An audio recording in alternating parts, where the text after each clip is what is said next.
आज के वीडियो में हम बात करेंगे छठे ज्योतिर्लिंग के बारे में, जिसका संबंध बताया जाता है रामायण काल से।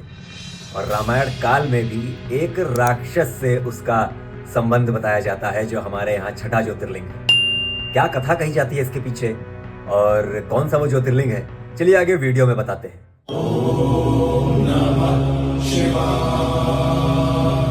आज हम बात करेंगे छठे ज्योतिर्लिंग यानी भीमा शंकर ज्योतिर्लिंग के बारे में।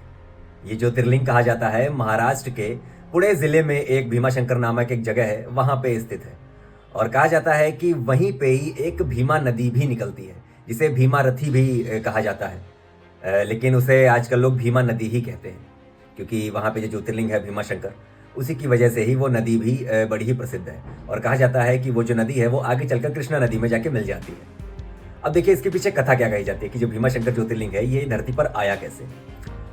इसकी कथा रामायण काल से जुड़ी हुई है। रामायण काल में जब श्री राम ने जो कुंभकर्ण था उसका जब वध कर दिया, तो उसके वध के बाद कुंभकर्ण का एक पुत्र था, वो कुंभकर्ण के वध के तुरंत बाद उत्पन्न हुआ था। और जब उसको पता चला कि विष्णु जी के अवतार श्री राम ने उसके पिता का वध किया है, तब वो विष्णु जी से बदला लेना चाहता था। तब उसने क्या किया, वो ब्रह्मा जी की तपस्या करने लगता है। वो सोचता है कि मैं अपने आप को इतना शक्तिशाली बना लूंगा, फिर उसके बाद मैं विष्णु जी से अपना बदला लूंगा अपने पिता की मौत का। तब वो क्या करता है कि वो ब्रह्मा जी की तपस्या करता है और ब्रह्मा जी को प्रसन्न कर लेता है। फिर वो ब्रह्मा जी से 3 वरदान मांगता है। उसमें पहला वरदान तो ये मांगता है कि वो उसे कोई भी मार ना पाए, यानी दानव, दैत्य, राक्षस, गंधर्व, राजा, कोई भी उसे मार ना पाए। और दूसरा वो वरदान ये मांगता है कि वो मन की गति से कहीं भी पहुंच सकता है।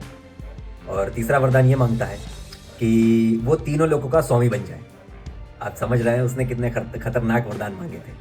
अब ब्रह्मा जी बिना सोचे समझे उसको तथास्तु कर देते हैं। अब वो अपनी ताकत में इतना चूर हो जाता है और अंधा हो जाता है, फिर वो हर जगह पाप करने लगता है। वो क्या करता है, वो सबसे पहले देवलोक पे अपना आधिपत्य स्थापित कर लेता है, जिससे जो इंद्र होते हैं वो बहुत ही परेशान हो जाते हैं।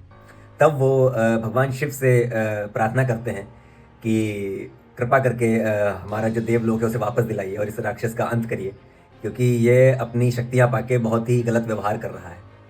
तो भगवान शिव कहते हैं ठीक है चलो मैं कुछ करता हूँ। फिर उसी के बाद ही यहीं पे धरती पे एक राजा होते हैं।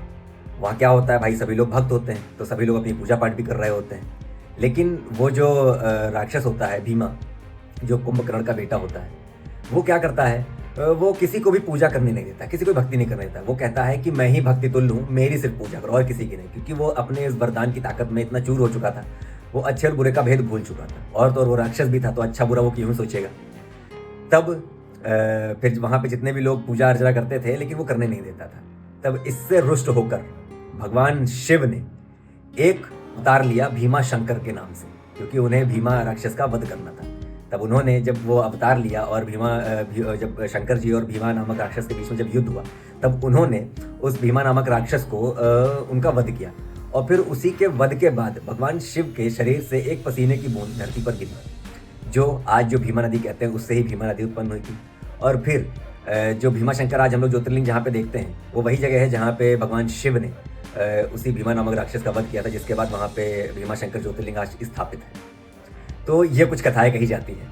अब इनका प्रमाण क्या है, ये तो देखिए कोई नहीं दे पाएगा, लेकिन आज जो चीज़ वहाँ पे मौजूद है तो हमें उसकी पूजा करनी चाहिए, हमें उसको मानना चाहिए। कहते हैं ना, भगवान शिव की आराधना करनी चाहिए। और कहा जाता है कि वो जो जहाँ पे सह्याद्री पर्वत है, जहाँ पे ये भीमा शंकर जो ज्योतिर्लिंग जहाँ पे स्थापित है, कहा जाता है कि उसके आसपास जितने भी जीव जंतु है, जहाँ पे जो पेड़ पौधे मिलते हैं, औषधियाँ हैं, वो बड़ी अद्वितीय है। मतलब बहुत ही कम जगह ऐसी हैं जहाँ पे वो उसके जैसी जीव जंतु या फिर पेड़ पौधे और जड़ी बूटियाँ मिलती हों। तो कहते हैं ना, हमारे धरती पे बहुत सी ऐसी चीज़ें हैं जिनके राज आज भी नहीं खुले हैं, जिनके राज आज भी खुलना बाकी है। लेकिन मुझे नहीं लगता कि हम लोग पूरी धरती के राज जान पाएंगे।